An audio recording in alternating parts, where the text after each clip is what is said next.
secrets of the social media through the social universe, and in many cases, the secrets of the universe itself. And we want to say thanks to all of you who are part of our secret sauce. So without you, we actually couldn't have a radio show. So we really appreciate all of our listeners out there. We also thank our advertisers for being a great part of the show as well. And a couple of our advertisers that we would like to send word out about. We have Planet Beach that gives you unlimited spa treatments for a very small nominal fee. And my favorite one is up there on 59th Avenue in Beren.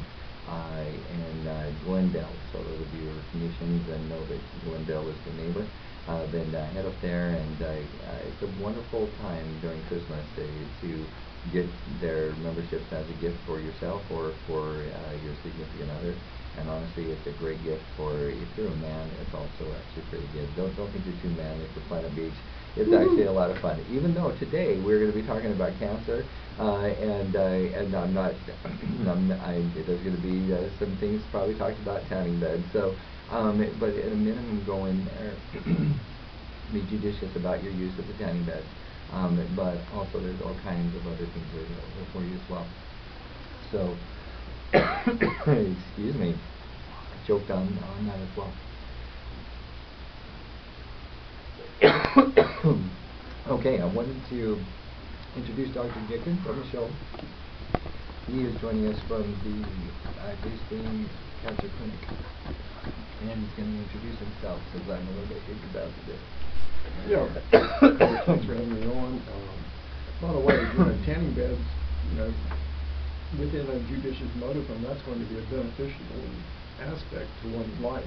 Here in Phoenix, typical what I see on vitamin D levels when run a blood test is that people are very deficient in vitamin D. So anything I can do to get people having a higher level of vitamin D, because that's going to stimulate the immune system, and that's a whole big talk right here about vitamin D and the immune system. So I would encourage people to get as much sunlight or tanning bed, or again within judicious reason. It's a beautiful thing. But I'm a member of Dayspring Cancer Clinic. That's located in Old Town Scottsdale, and we can be reached at 480-699-7400. Again, that's 480-699-7400, and you can visit our website at dayspringcancerclinic.com. And it's a great place to go, whether you're going on the website or whether you're actually going to visit the clinic in person. I definitely would advocate both. Go check them out on the website, and then go visit them at 6980 East 1st Street, which is essentially just right downtown Scottsdale. And a wonderful place, beautiful place, and they've done a great job with it. So it's they also have very friendly people there. And here's the important thing. I'm going to tell a little bit of a story about a friend of mine who was worth a lot of money. I mean, probably about $10 million. So to most of us, that means a lot of money. And he had a wonderful wife whom he loved very, very dearly. And she got cancer. And he decided that at all costs he was going to keep her alive. They were going to beat this thing. And I think Dr. Dickens will talk in a moment that sometimes your mindset has more to do with anything than many other things. So in other words, there's a lot of mental value in having a positive attitude about it. But you also need other things besides just positive attitude. And they made the mistake of going to chemotherapy and all the other different types of treatment, and I won't say full-blown mistake, but I will say that I think there are some things they could have tried along with, and they kind of wasted some time doing things that were very aggressive, and then he realized that there were other options, and so he spent most of his money on well, let's just tell you this. By the time he was done, he was only worth $1 million. And so he spent almost $9 million trying to keep his wife alive. And he did. He kept her alive for about 7 more years. So he really, really loved that woman. And he's also, it's so funny, if they made a movie, and many times, movies, they bring in these amazing looking actors that you think, oh, well, the real people behind the scenes, they're not so beautiful. But this was a beautiful couple. And So she was very beautiful. He was a very, very handsome guy. And the point is that he absolutely loved this woman, and he felt that those 7 years that he bought of her life were worth the $9 million. But the point I want to make today is you don't have to spend $9 million to try to be able to get the very best care and the very best results. And it's too bad that he tried all of the more expensive things. And then he did some things that would be a little bit more expensive than we're going to talk about today. He flew to China. He tried every option he could in China. He went to Mexico. Tried every option there. He really went outside the box. And didn't realize that Dr. Dickens was around here. So anyway, I wanted to introduce Dr. Dickens now that I have my voice back, and my apologies. And all the time I've been doing radio, that's my worst attack. So I apologize to our listeners as well that I could barely speak there. The point is that Dr. Dickens has done a really great job from the standpoint of holistically treating cancer. We already heard him address a little bit about vitamin D, and thank you for the save as far as our advertiser, Planet Beach. I do agree with him that vitamin D is a very, very important part of keeping yourself healthy before you have cancer, but also definitely he'll talk about that a little bit more. So, Dr. Dickens, tell us a little bit about your center, and we'll talk about some of your methodologies a little bit in our next segment. But tell us about your center and what the experience would be if somebody wanted to get in touch with you, and let's say they have cancer, or they're worried they have cancer, or maybe they just had a biopsy and conclusions are just coming down the pipe. Tell us what they should do.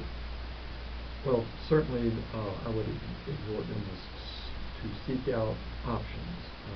Cancer, when it's found, has been there from 6 to 10 years, and so nothing has to be done overnight. Obviously, certain cancers, there's a few rare cancers that are more critical, like ALL, acute lymphocytic leukemia, that Hodgkin's lymphoma, some of these others that are very aggressive, but for the most part, you can take your time and search out options that perhaps are not so readily seen given. Now, typically when you get a diagnosis of cancer, your oncologist is going to want to put you on something that afternoon, the next day, schedule you for surgery, do something really very, very quickly. But I want to have people with the majority of cancer step back, think about it, get calm.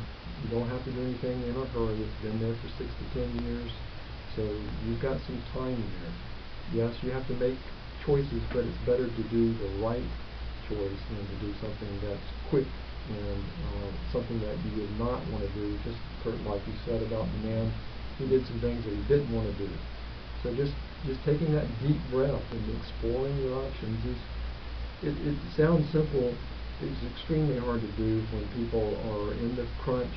Everybody is upset.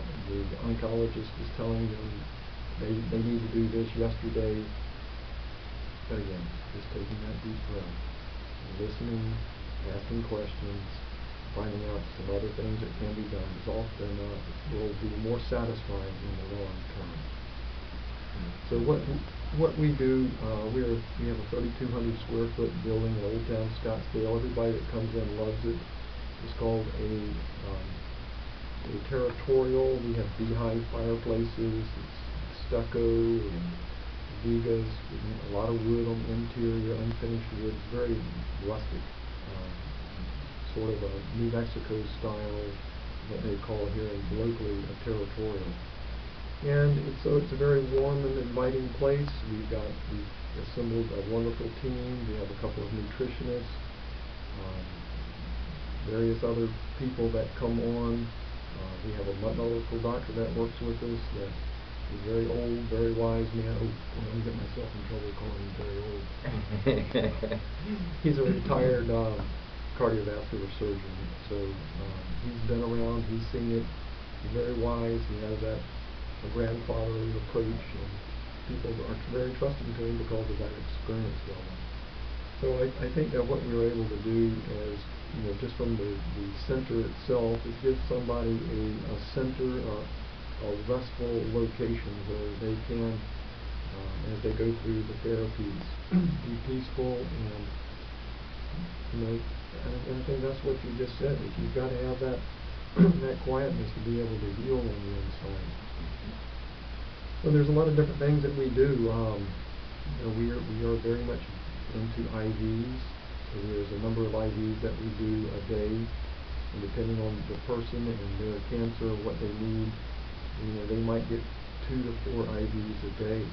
So we are very big into IVs because when we're giving an IV, then we are bypassing the gastrointestinal tract, the GI tract, and we're absolutely getting whatever we're putting into the body.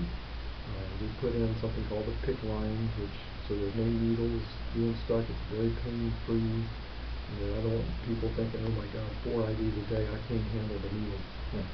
No needles. Sometimes people come in with a cord, but for the most part, we put in a PICC line, and there are no needles, so it's very, very pain-free. It's very stress-free. So a number of IVs, and we give people 4 organic juices. People don't really understand that in the year 1900, there were about 4% of deaths with cancer, and now we're, depending on who's counting, far beyond 4% of deaths being from cancer. And what has changed in that time frame is not that we have genetically changed, but the toxicity levels have changed. So it's a big thing that we want to do is detoxify people. So somebody's coming in on a fast food diet or Snickers or any of these, what they call the SAD diet, standard American diet, it's just not a nutritious diet. So we're giving people 4 organic green juices, and we're not talking fruit juices, we're talking green, kale and ginger. We have these drinks made up for us, and we're giving people a salad in the middle of the day. So our nutritionists, local nutritionists, will help people, instruct people about how do they translate this when they leave the cancer clinic. Because it's, you're not going to be there forever, and then you want to know how to do things. What are you going to do? How are you going to live life when you leave the clinic? And it's a really life-changing thing. Some people have said that it's one of the biggest things that ever happened to them in their life, because they're looking at life totally different. Their life totally changes. They're different people because of it. I mean, they've had to respond in different ways, go outside of themselves, reconnect with family, with friends, change their lifestyle, change their habits, how they wake up in the morning and look at the day. Now they're thankful that they have another day to live life. They're totally unique people. So we have a number of IVs depending on the person, green drinks and salad. And then we finish up the day with a hyperthermia. We have 4 hyperthermia units at the clinic. One of them is a Photon Genius, which is a monster of a machine. It has color therapy along with 72 heating elements, infrared heating elements. So infrared will heat between 1 to 4 inches into the body. So again, like I was talking about detoxifying, there's a lot of toxins that are stored in the fat cells. So when somebody is in there with the infrared, then they are detoxing from the inside out, literally. So people can come in, and certain people, depending on what their field, if they've been working around oil and gas or pesticide business, they'll have that captured in their body, and they'll be excreting that through their sweat. So we use a lot of towels and really heat people up. Our goal is to get people up to 103. Now it sounds high, but the German cancer clinics are pushing people up. They're trying to get up to 106, 107. And they have to heavily sedate the patients, ice their necks to try to keep the brain cool. But I think that's, with our protocol, it's a little bit, it's good, but I don't know if it's all that necessary. If we can get somebody up to 103, then we're doing a number of different things for them. We're detoxifying, like I said. We're releasing something called heat shock proteins. Heat shock proteins actually come out, they were discovered with burn injuries. Why they're called heat shock proteins, but they come out in all types of injuries. So one of the things that people need to do, their bodies need to do, is to identify that there is something wrong, that there is a cancer, that they're just not kind of living complacently with a tumor or a mass, but it's stimulating their immune system to go, well, what the heck is this? Let's get going. We need to attack this thing. We need to get this out of the body. It's not natural. It's not normal. We need to do something about it. And the hyperthermia is one of the ways that we use to do that, to stimulate the immune system, release heat shock proteins, bring blood flow to the tumor.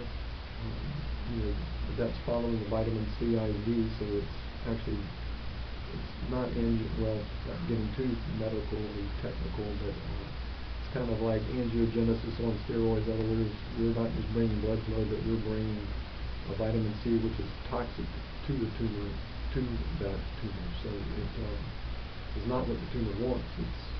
We're controlling the blood flow at that point. And also, tumor cells do not handle the heat very well. They're much more friable. They're much more sensitive to heat, and so it's going to kill in and of itself that temperature of 103. And by the way, I like to say to parents, if your child has 103, 104 temperature, that's a nice temperature. It's a good temperature. Yeah, you can feel it, definitely. Yeah, if you get up to 101, I'm going, well, maybe we should put that child in a hot water bath so we can't get it up a few more degrees. Well, and it's true. Parmenides said, give me a fever and I'll cure any disease. Exactly. Think about it. That's what's happening naturally. When we come back from break, we're going to talk about how this, getting rid of the toxicity. Now, if you haven't already, make sure that you grab a pen and a paper, and when we come back from break, you want to be taking some notes here. Because if you don't have cancer, there's some really good advice on how to prevent cancer as well. Because if you really think about it, it's detoxifying your body and then making sure that things that don't belong there keep staying out of there. So when we come back from break, we'll talk about how to prevent as well as how to get rid of cancer once you have it. So we'll be right back after the break.